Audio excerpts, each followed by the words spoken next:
Hello po sa inyong lahat mga ka-crypto. Meron po tayong isang napakalaking balita rito na yumanig dito sa mundo ng crypto. Si Bitcoin, ang hari ng mga cryptocurrencies, ay muling gumawa ng kasaysayan matapos po siyang mag-surge ng hanggang $116,000. Oo, tama po ang narinig ninyo.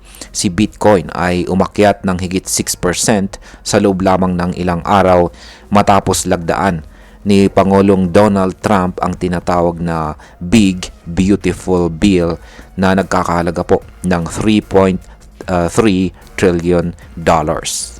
Kaya ang tanong, ano po ang kahulugan nito para sa market? Bull market na ba talaga?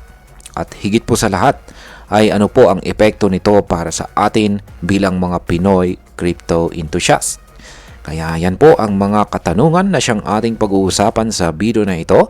Pero bago po tayo magpatuloy ay pakibasa na lamang po muna ang disclaimer dito sa ibaba ng ating screen. At ayan mga ka-crypto, simulan po natin sa kung bakit biglang sumabog ang presyo ni Bitcoin. Ayan, nagsimula po ang lahat sa pagpirma ni US President Donald Trump ng isang napakalaking batas na tinawag nilang Big Beautiful Bill noong July 4. Ang bill na ito ay may halagang $3.3 trillion at agad po itong nagtulak sa utang ng Amerika pataas ng $410 billion. Sa madaling salita, binuksan na naman ang gripo ng gastos ng gobyerno na agad na nagdulot ng takot sa mga investors tungkol sa posibleng pagtaas ng inflation. Dahil dito ay maraming mga malalaking investors ang lumipat sa mga tinatawag na hard assets o mga bagay na may limitadong supply. At nangungunang nga dyan si Bitcoin. Ang fixed supply po niya ay naging sagot para sa mga naghahanap ng proteksyon sa bumababang halaga ng pera sa fiat debasement. Ngayon ay ano naman ang papel ng BlackRock sa pagtaas ng presyo ni Bitcoin? Isa po sa pinakamalaking rason kung bakit napabilis ang pag-angat ni Bitcoin ay dahil naman kay BlackRock, ang pinakamalaking asset manager sa buong mundo. Ang kanila pong spot Bitcoin ETF na tinatawag na IBIT ay umabot na po ng $76 billion ang halaga ng assets under management. Para po sa comparison, ang pinakamalaking gold ETF noon ay inabot ng 15 years bago po makaabot sa ganitong halaga. Pero si Bitcoin, ginawa lamang niya ito sa loob lamang ng 200 trading days. Malinaw dito na lumalawak na ang pagtanggap ng mga institutions kay Bitcoin bilang bahagi ng kanilang long-term portfolio. Ngayon ay paano naman naapektuhan ng US Federal Reserve ang crypto market? Ayan, nito pong June 2025 ay binawasan na po ng Federal Reserve ang kanilang balance sheet ng $13 billion. Kaya bumaba ito sa $6.66 trillion ang pinakamababang halaga simula pa noong April 2020. Kung titignan po natin, mahigit $2.3 trillion na ang binawas po ng Fed sa loob ng 3 taon. Kasabay nito ay bumaba rin ang hawak nilang treasury bonds ng $1.56 trillion. Dahil dito, marami pong investors ang nawalan ng tiwala sa bond market.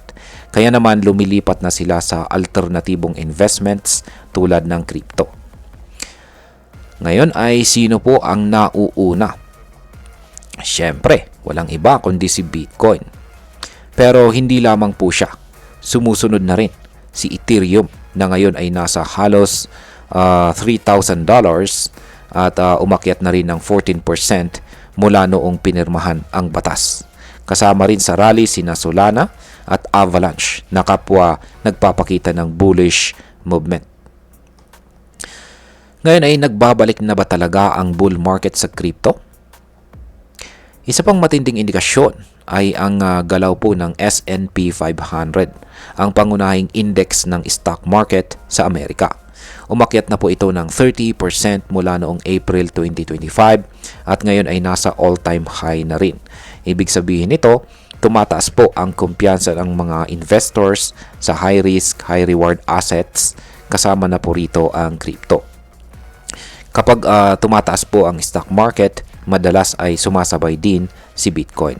Kaya ang bullish sentiment na ito ay lumalawak na, hindi lang sa crypto kundi sa buong financial market. Ngayon ay anong mga altcoins naman ang lumilipad din sa ngayon? Ayan. Maliban po kay Ethereum ay lumilipad na rin sina Solana, Avalanche at pati mga meme coins gaya ni Doge at si Pepe. Sa madaling sabi, pati ang mga tokens na minsan nating tinawag na joke ay muling nabubuhay. Kasabay nito ay tumataas na rin ang interest sa DeFi tokens na indikasyon na bumabalik ang risk-on sentiment sa crypto community. Ayan. Ngayon ay pag-usapan naman po natin ang posibleng epekto nito para sa atin bilang mga Pinoy crypto traders at investors. Ayan. Para po sa atin bilang mga Pinoy na nag-i-invest o nagtitrade ng crypto, malaking oportunidad po ito.